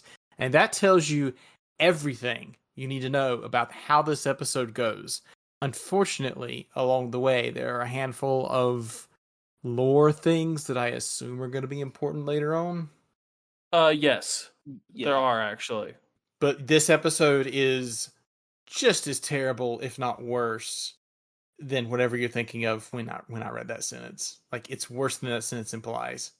Oh, this is absolutely the worst episode we've seen, right? I don't even think it's close. No, it's. I hated Yeah. Emancipation. I think this is even worse than Emancipation. This episode is what I would like to call hot trash. Not even like funny hot trash. Oh, yeah. It's so close to being funny, hot trash. It's so close to being funny. I wouldn't even say that. Yo, Netscape. They pointed a camera at a computer monitor, had like the Netscape browser up, man. It was the good browser of the time. It makes sense. Netscape. I love Net. Yeah, everyone loves Netscape. I think it's very funny that Carter was doing research on GeoCities, but like, fuck, man. Good thing some dude had like, Hathor.geocities.zone or something that explains why this lady's a piece of shit. Also, Oh my god. no, before we get into it, they actually misinterpret like the Egyptian goddess Hathor. It's like the fertility goddess is like the goddess of like midwifery, of like you pray to this goddess so if you're pregnant or if your wife's pregnant, so that the pregnancy resolves well. That's what We- fertility is. It's we not. talked- It's not boning. We The- talked the- about. Go ahead. Go ahead. I was just going to tack on to Adam's point. Hathor is like both the daughter and the wife of Ra in like Egyptian mythology. They Look, bring that's that just the up. way. That's the way it worked. I mean, look, Yeah. look. Yeah. If go read up on the stuff that Horus and Set did with each other. All right, Listen, like We don't want to talk about it. Listen, it's gross, and you know what? That's fine because this character is gross. Everything about this character is gross, and I hate her. It's awful. So like the thing, okay, so the part of this episode where I really started to hate it happens early on, where she's standing in a room, and they all walk in the room, and they have every reason to suspect this woman is an alien or a gold or something they should be wary of. And she goes, "Will you untie me?" And they're like, "Sure." So she has some kind of mind control mechanism, but like they've been in this room for 2 minutes, and not even 2 minutes, like 30 seconds, and they're like, "Sure, we'll just untie you." There's been no chance for the mind control thing to take its place. Yeah. Also, did they do a good job And- establishing of what actually does it? Does she need to breathe on your fucking hand for this to work? Like, Or what's in your even mouth. going on? probably for the more high level mind control, but like probably basic influence roles. Yeah. she can do just being in the proximity. Yeah, and she has to keep applying it. Sure. I know it's probably just there as like a practical effect, or not a practical effect, as like an effect to show you that something's happening and that people can't actually see this, but it looks really freaking dumb. Also, the fact that like people keep falling for it is really pathetic. It's all so terrible. Yeah. It's a less compelling version of Poison Ivy from Batman. Specifically, Batman and Robin, the live action movie. Yeah. What's the actress's name? Send the bar real high there. From Batman and Robin. And Robin. Yeah. Uma Thurman? Oh, that's Uma Thurman. Yeah, a much better actress who can sell like the cheesecake of that whole thing much better. This actress, she wasn't given She wasn't given much, and she chews the scenery as well as she can with what she's given. I am willing to cut her slack. I mean, she does go on to voice acting. She is in Genshin Impact, okay, Sure. and Dragon Age: The Veil Guard. So I mean, Sure. And the fault of this episode is not with the actress. Yeah, or with, no, or with any of the it's actors. not her It's fault. like this is purely writing. Yeah, this episode from beginning to end is just hot trash in terms of writing. It's just, and also, the biggest sin is no Yuri. Really, They got to give her a weakness. that doesn't work on women. Really, really. Listen, lesbians don't Stargate? exist in 1997. You have a point. Oh Yeah, wait, that's true. when did the L Word air? Was that early on? Is that a was thing that on early television? It was like an HBO show, wasn't it? I don't know if that was an HBO. That sounds more like a Bravo show. Oh wait, you're saying that there was an actual show called The L Word? Yeah. Or something like that, right? Huh. Yeah. I don't know. I don't know anything about it though.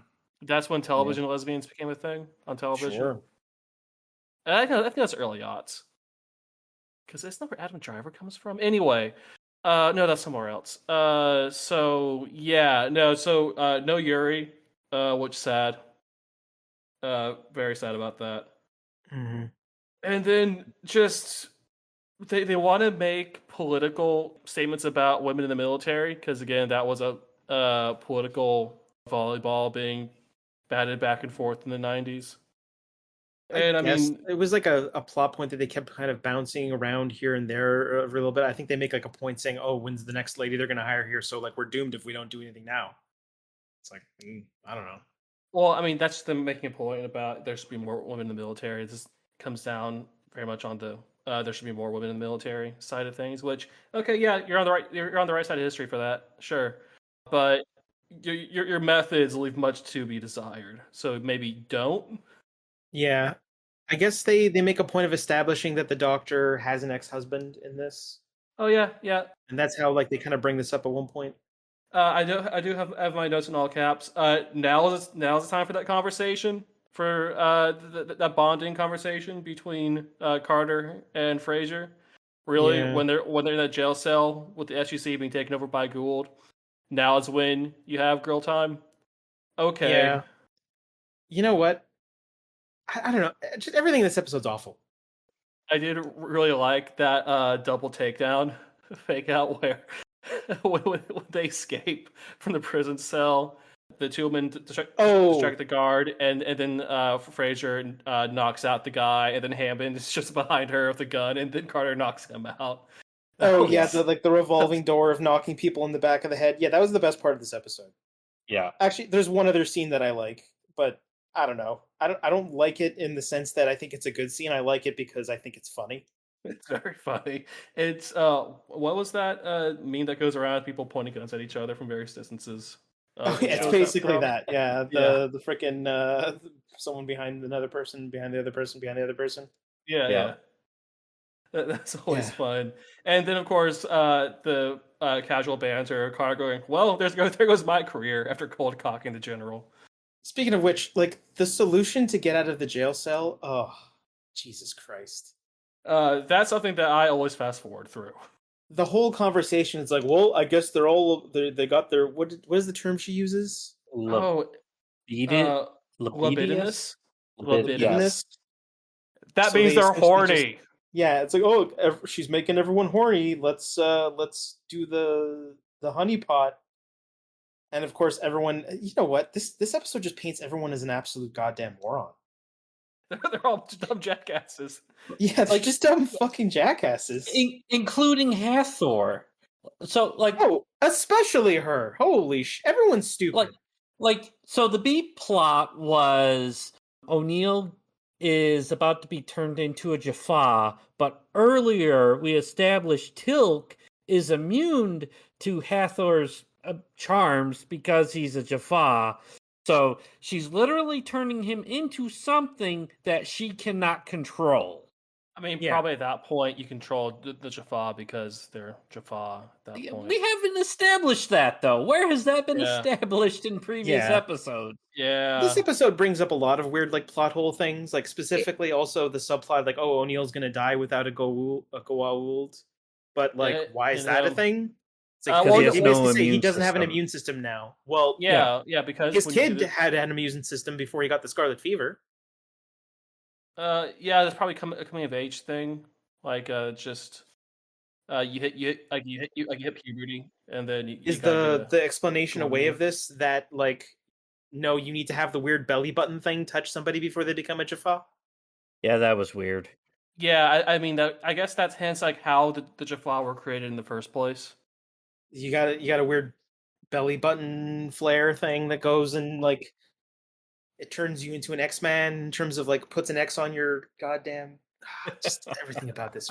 Now for that scene, I did like she takes off the metal bikini and there's another skimpier metal bikini under it. Yeah, just a double bikini. Yeah. This could, if only this episode was worse and funnier. Like, Jesus Christ. So they find her in a mine pyramid, which, come on.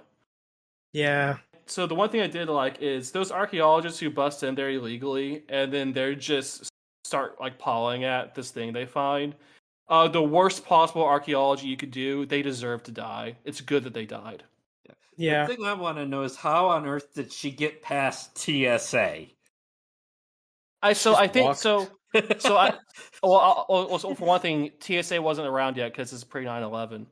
But also, I think the reason why they put her in a mine pyramid instead of like in Egypt is so that they wouldn't have to. It's so that she could just get to Colorado through a land route and they wouldn't have to like answer how she got across the Atlantic. I guess, but at the same time, Colorado's not really close to Mexico, like, at all. Well, she has mind control power, so you can just hitch a ride. But then, how did she know it was in Colorado? Like, how did she?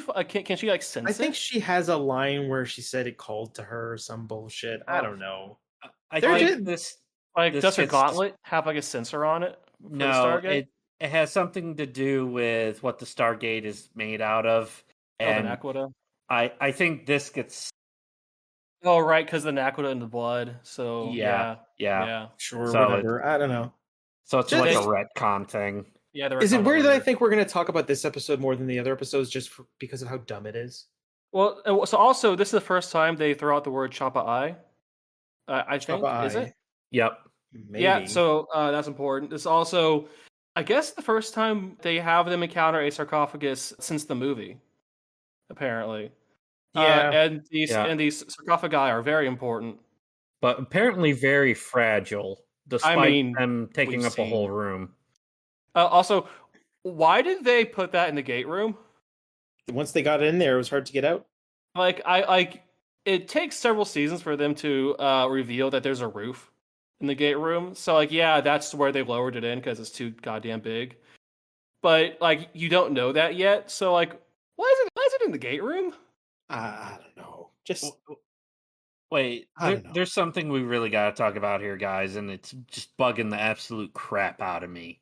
Go off. So when Hathor is like in the tub, like in the bathroom, like spewing out like the baby gold, she stands up. She's not wet. She's perfectly dry. Hey, you know what? Oh. Let's explain later. I guess it's all gasoline, right? It's all fucking gasoline. She's just fucking stewing in a pool with all her fucking worm children. In a No, pool of goddamn gasoline because it immediately ignites when any sparks hit it. Maybe the Gould need the hydrocarbons. I don't know. Just that whole everything about that is gross. Everything about this is gross. Like them explaining, oh yeah, she's like a queen bee. I guess this is important for lore reasons. Like her It basically, is. the queen saying will like, come hey, up I'm gonna later. steal your DNA to Oh, Daniel that part's Jackson. gross. Yeah, no, Daniel Yeah. Jackson gets like, yeah, He essentially gets like, I mean, yeah, yeah, that whole thing is basically an assault, and it's pushed that is, further yeah. when like you see his like subconscious actually try to fight back a little bit too. It's like, okay, come on, guys. Like this is gross. Everything about this is gross. It felt like they were doing better in this department, like after the Broca Divide episode, and then they backslid here. Yeah, I honestly I think they just do a bad job in terms of writing in this. I'm gonna say this so many times. Like, there's things that they bring up in this specifically, like after everyone's finally like rid of the spell, he basically goes ahead and talks about like, oh, it feels like I just kind of woke up. I didn't know what was going on, sort of thing. And then later, when they're looking at all the baby things, he's like, you'll probably just find my DNA in that. It's like, Yes. really? Yeah. Doesn't that was kind of another note. contradict like Oh, what just happened? And if the explanation of that is like, sorry, Daniel, we know that you were the one that bedoinked her. Like, why would you tell him? It completely contradicts it. Yeah, like why would you freaking tell him that? Like, I feel like that would do nothing but just kind of traumatize him. At that point, it's better just not to know. Well, he's already traumatized at this point. Yeah, I mean, like, how many times are we going to traumatize Daniel Jackson? As many times as we need, apparently. Oh, constantly, forever. Yeah, like honestly, I kind of feel like going through this in like the step thing because it's so fucking dumb, like everything about this. But like the start when those two are just acting all terrified, which I mean, for real, like if a weird Egyptian looking lady shows up from a sarcophagus in Mexico, I'd be kind of freaked out too. Yeah. But also, they were terrible archaeologists, and they did deserve to die. Yeah, I mean, they didn't even know what was going on too. She was just like, "Where's Ra?" or something, and they're like, "Ra? You mean the god? What?" And then she kills and then them. she just kills them. She's like, "I tire of your bullshit." And then she shows up doing a human voice, and I guess acting all innocent. Yeah, and then yeah, I have the whole thing where they don't take it seriously. And it's like, motherfuckers, check her neck. yeah. What's wrong with you? It doesn't take very much.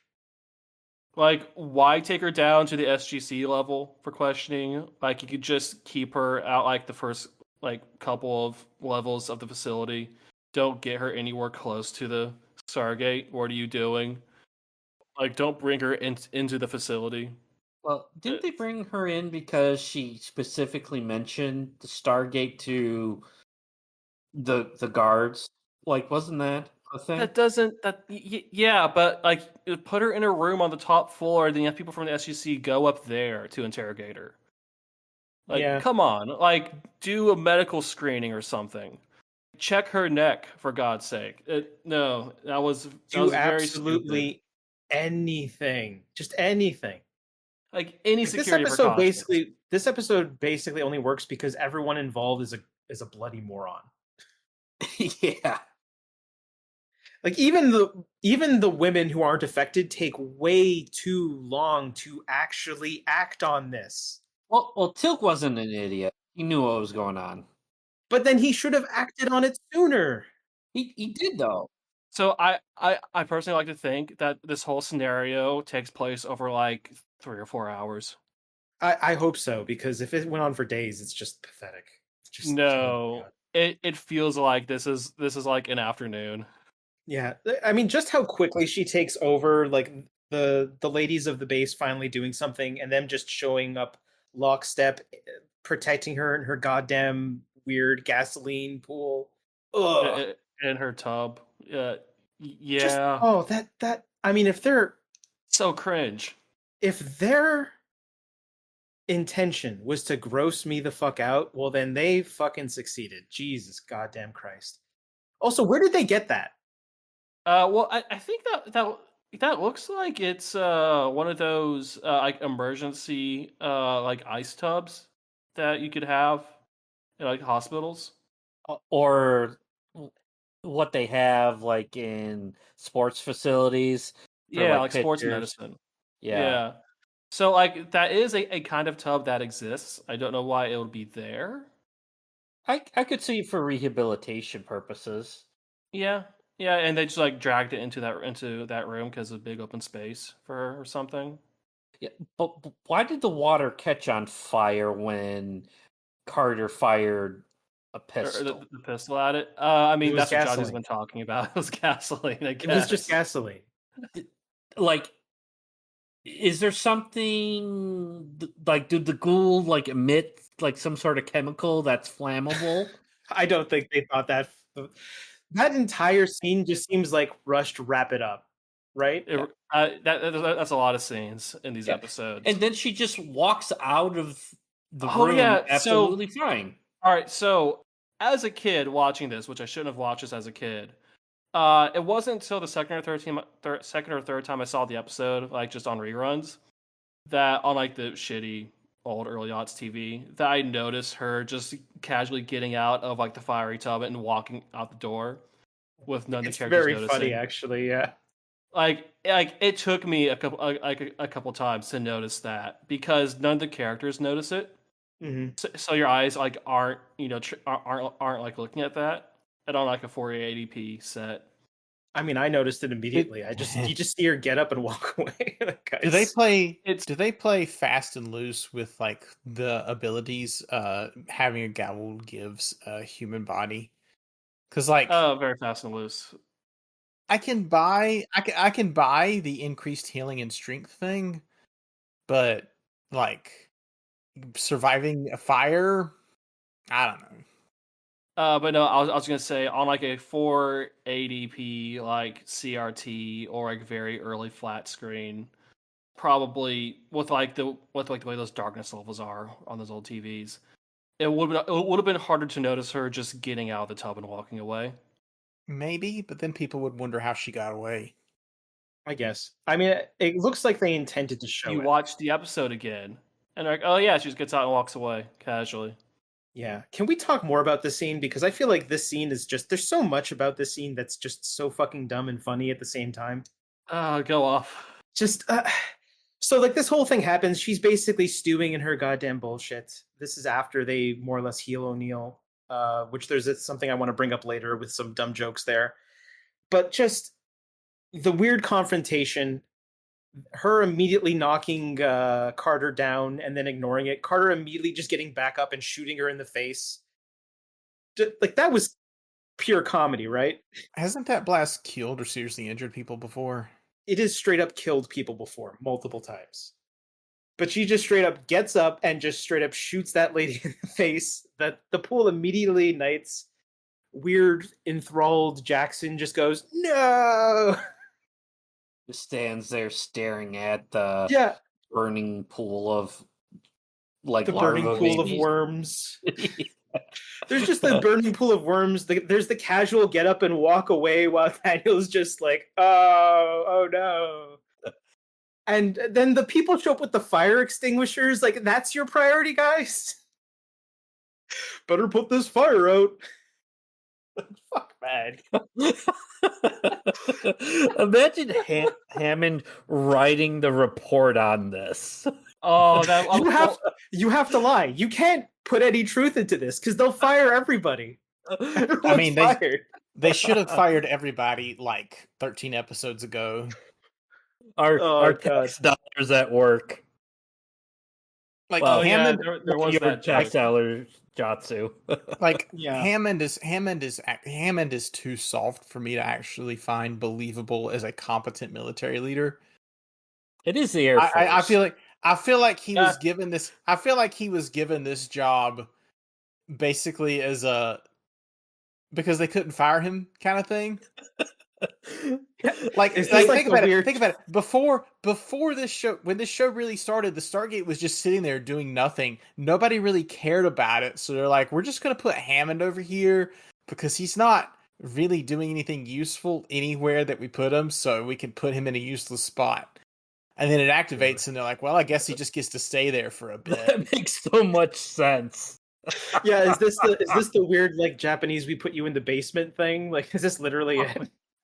Well, So it yeah, turns out the Windows seat that they put the Game Boy creator in at Nintendo. Yeah, fuck. I don't know.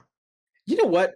Are they proud of this set because they keep bringing this set up in this goddamn episode? Like they keep bringing it back. The locker room set. No, like the weird freaking incubator set with the stupid makeshift bathtub with gasoline. Oh yeah, no, that's the locker room set. It's one of like 3 sets they had. My God. Yeah, no, they were really happy with that set. They don't use it again, I don't think. Good. Or actually, you know what? So a trick they pulled in the show is they have like a handful of rooms, and then they will like close off and like put fake walls in and redecorate the rooms. So like the gate room is also like the infirmary and Daniel Jackson's office and a couple other rooms as well. So probably like whatever tiled room they had on set, they just will reconfigure to be whatever they need. So that's probably what this is. A configuration sure. of their tile room. Ugh. I don't know. I feel like I'm just groaning every time I think about this episode. It hurts to think about this episode from how. I did like the line where Carter's telling O'Neill that they tried to find the trank guns, but they weren't in the armory. It's like, oh yeah, they're in this lockup on level C. And she's like, why did nobody tell me? I did like that. I guess. Because if they had just busted those like out in the first place, it would have solved all their problems. I I guess. mean, all their problems would have been solved if Daniel With any security Jackson didn't think with his dick. I mean, Like, Daniel Jackson was the first one to approach Hathor, and he was done for at that moment. Yeah. but he shouldn't have done that. Like they all really should have shouldn't have done known. They all should have known that they should not be letting this woman go until they find out who she is and what Yeah. she's about.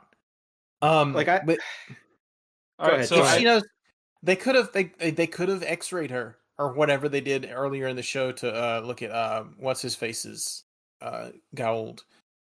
Kowalski's Gould. They could have done anything, but no, they just go let her go, and then all the male characters in the show just like calmly stand next to her while she like kisses their hand, despite weird things happening to everyone whose hand gets kissed. I want to say some words that will hopefully do psychic damage to Jason. Go for it. And the code of life from the juices. Fucking God fucking damn it. Everything about this episode's fucking gross. It's awful. It's Oh, just oh, God. You know what? The one good thing I like to think about this is that part of the code of life is just fucking gasoline. God fucking damn it. So Oh. like you just need a blood sample or like or like a swab from like the mouth. It's Hathor, like that specific Gould likes to fuck is the thing. Sure. I know they set her up as a recurring character in this. I wish they didn't. I never want to see this character again. Not that much of a recurring character. I know she shows up again. I've seen the stuff where she shows up again. Yeah, she shows up like once, and they tie that off. I guess, but this character fucking sucks. Oh, Just yeah. everything involved. I want to say something, but I won't until that episode actually happens. Oh yeah, that's the whole thing. They find better female villains later on. Sure. Most definitely. And the thing is, I want to preface this as well. Like, this isn't the fault of the actress. I don't think she does a particularly bad job in acting as this horrible character that sucks. I think the writing of this episode fucking sucks. Yeah, it's the fault. It's the fault of the writers. Yeah, the premise sucks. Everyone acts out of character and weird. Everyone takes way too long to catch on. When they finally do catch on, it's like Looney Tunes slapstick bullshit. Which is really the only redeeming quality of this episode. Like, if not for the weird revolving door knock you in the back of the head and the weird gasoline pool, I don't think I would have had any enjoyment of this episode. Oh, but there's also that fireball when the sarcophagus explodes and they dive through the door, and the very obvious like prop flamethrower fireball falls them through the doorway. That doesn't have like a point of origin. Yeah, that's what I'm here for. Yeah, it's weird that they give them that piece of technology and then immediately explode it for plot reasons. Like, it's there just long enough to solve an issue that they created in this episode. That is thematically consistent with the season of them failing to get the big prize from any of their adventures. Yeah. I mean, this all leads to like a weird scene where what's her face? Carter's like, I need to check to see if you're wounded or whatever the heck, to see if you still got the X slits, I guess. Oh yeah, yeah. And there's a weird ab joke in there when he's got like there is. He's basically got no fucking abs. This dude's got a beer fucking belly. It's like, what the fuck's going on? I mean, he jokes about it. Like, that's a joke to make about it.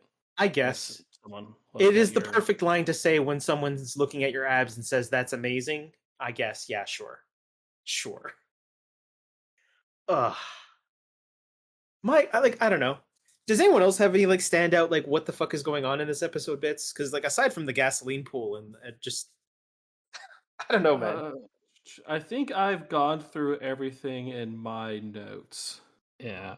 But then again, I did skip through a lot of this episode because I already knew. So this, in my book, is Base Infection episode number 2. We're not done yet, folks. I mean, it's close to being number 3. I would say 2.5. I was going to give number 2 to Cold Lazarus, but it's not like he actually that's like infiltration. Because the base infiltration and the base infection are 2 different episode types. Yeah. Because this happens. Yeah. Oh boy. Yeah. No, they need. And the thing is, this time it happened from the Earth side. They really need to be forward thinking with their security procedures. This is the first non-isekai episode. God damn it. Well, no, episode 2 they don't go anywhere, right? Well, I guess they don't. That was a medical drama episode. Okay. Final thoughts. When are we gonna have a batch of episodes that are all good? It's gonna be a bit. Season 3? Season 3. Yeah. I just cannot emphasize enough. Like, if you were doing a watch along with us, just skip this episode. The important things to know about this episode is that, like, what are the important things? The Gould can make more gold by fucking? Is that what it is? The sarcophagus is established. Chappa Eye gets used the first time. Gould Yeah. breeding.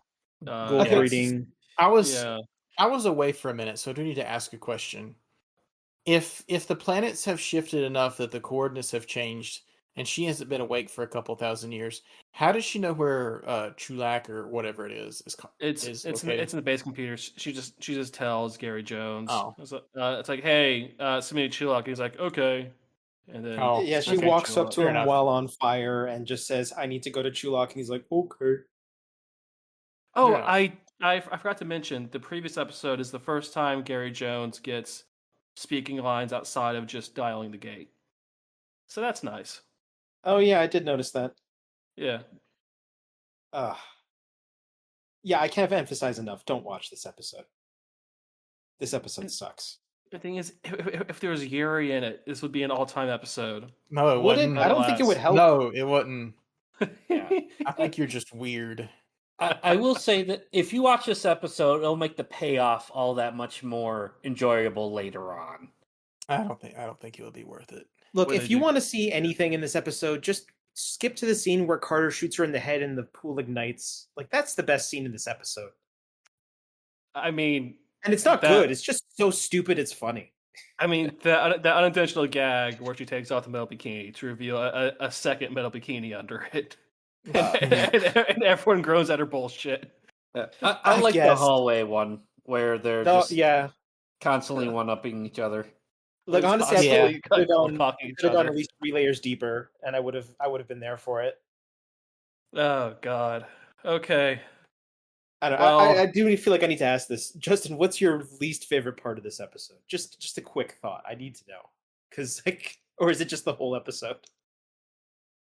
It's still the whole episode is absolutely terrible, but like I can only take so much idiot ball before I just like people holding the idiot ball before I go, okay, look, I can't suspend my disbelief anymore. And for me, it's still when they're all standing in that room with her and she's like, let me out. And they go over there and they just cut her open. She hasn't quote unquote cast her spell on them or anything yet. Daniel Jackson does that entirely of his own accord. This woman obviously knows stuff.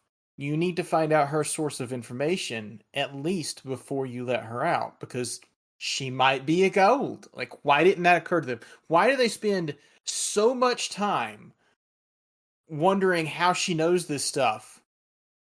Why do they spend so much time thinking she's like mentally ill or something when like they have plenty of reason to think that she might be a gold or an alien of some sort? Yeah, I had more notes that I forgot I had. go for it. Just one new point. So the sarcophagi can de-jaffa somebody. Sure. Yeah, if it had Mm. it got blown up, right? Yeah, so think it there's can't more It use got it blown up yeah. real good. So if you just put any Jaffa into one of those, do they just get de-jaffa'd? I bet they never go into it. They don't. No. But that's what I'm asking right now. Yeah. I don't know. Going back to what Justin was saying, yeah, like this episode paints everyone as a moron, and it sucks. More so Even the than people that usual. are smart enough to figure it out.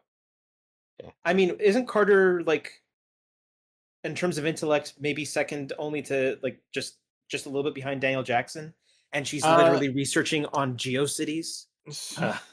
I mean, look, Jackson would have if he didn't already know, he probably would have. And that's the thing. Like, he should have been able to figure that out immediately. Yeah, like she's calling herself. She knows everything about the Stargate and all. She's calling herself by an Egyptian goddess's name. It should be painfully obvious that this is a Goa'uld we're talking to, and none of them accept that. Yeah. None of I them don't even think she have tries that to hide it. thought. Well, No, isn't She she there- doesn't. literally doesn't try to hide it. She No, doesn't. No, she doesn't. Oh, there's some dialogue though where I think it's before Daniel Jackson gets, I don't know, breathed on. He makes a point. Hathor was thought of as a friend to humanity. And I think where his line of thought was going is this Goa'uld opposed Ra, therefore she's our friend. So she might be the good one, which turns out no good Goa'ulds out there. The only good Goa'uld. Oh no, actually no. Sorry, there are. I forgot about those. How could I forgot about those, Tyler? I don't know how I forgot about those. We'll see. Yeah. Also, second episode in the row or not in a row, but second episode of this batch where they just kill a bunch of baby Goa'ulds. Yeah, for the best. Which one was more satisfying, the gasoline pool or just shoot them? I think the just shoot them was more satisfying. Definitely. But this was funnier. This was funnier. I forgot to bring up, while they were just shooting them, somebody would have heard that. Like, I don't know if any of you have ever been out at like a shooting range and fired a gun. They are loud. That's why those guys came after Carter and Daniel in the woods. Like he gave away their position. And then they ate a grenade. And they got naded. Yeah. So I forgot about that. While he was eating what was it? Like it wasn't a candy bar, a granola bar? Protein bar of some kind. It's like you're on a hostile alien planet and you're just strolling through the woods. Look, this will not. I'm holding my head in my hands. This will not be the last Daniel Jackson protein bar gag that we will see. Oh, it's the second one, isn't it? So long as this is the last Daniel Jackson gets assaulted sexually gag, hopefully. God. Oh no! Don't say that. Don't say that. Oh God! All right, let's wrap this up. Now that we've traumatized everyone with this episode, the next time we come back, which will be at some point in the future, we'll be going through another 4 episodes of Stargate SG-1, episodes 14 through 17 of season 1, and these are in order: Singularity, Cori, something like that. Enigma, and then Solitudes. One of these episodes is guaranteed to be good. It's a gotcha pool, like I guess 4 pool, where you get one guaranteed SR. Are the rest all like neutrals or rares? Oh, we'll have to find out. Oh, okay. It's luck of the draw. As long as we don't go another Hathor, I'm fine. I could live with it. No. Is Hathor the worst episode of the show? No. No? No. Oh, no. This is the worst episode I've seen this season, for sure. Yeah. It's close. It's bottom tier. But anyway, so that's been it for us at Chariots of the Pods. We will continue to watch Stargate until morale improves. As you can tell, if you're listening to this, we are part of the Deep Listens podcast network, website, RSS feed, what have you. Also on Deep Listens is the main show, Deep Listens, where Gino, M, and Pete, and sometimes guests, play through video games, like a video game book club kind of thing. It's a podcast about video games. It's a new and novel concept. No one's tried it before. There is also Off the Deep End, where Chris, Braden, and either myself or a guest play gnarly, obscure RPGs, such as the Star Ocean 3 or the Wizardry. Star Ocean 3 really obscure? I guess it is these days, maybe. It is these days. Because it's all old. It's all old. That's why it's Off the Deep End. That doesn't make it obscure. It's the RPG that makes you old because you remember it and you're actually old. RPG that makes you old, yeah. You know what? Anyway, there are sometimes sports podcasts. When it's basketball season, there's basketball podcasts. But in football season, there's the Amateur Hour, starring myself, Tyler, and Gino. So we talk about the football Americano. And whatever dumb math or dumb bits we have to go along with it. It's fun. You should listen to that. There's an episode up already. At least one episode up already. Because the season is starting.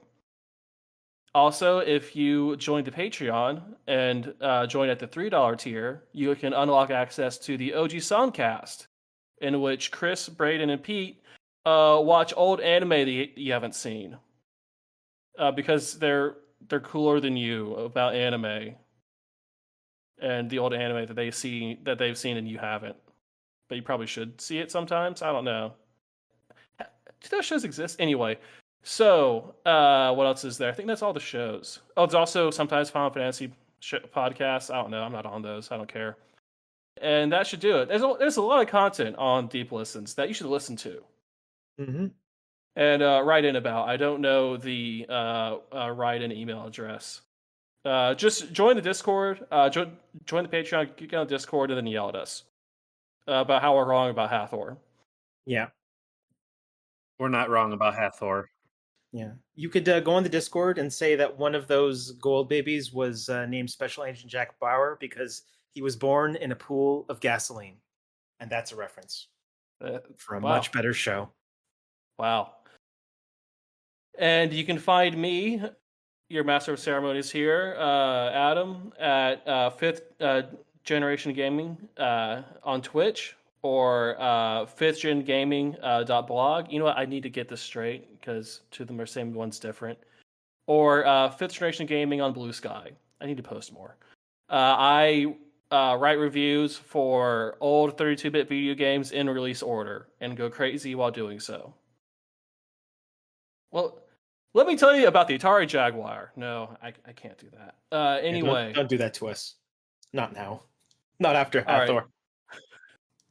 Are there any final words you gentlemen have? I don't know. I guess you could check me out on twitch.tv/Jazz284. You could tell me about gasoline and pools. I don't care anymore. I'm tired. This episode was awful. All right. So, if that's all anyone has to say, then going once, going twice, sold. And that's the episode. Goodbye, Internet, and good riddance.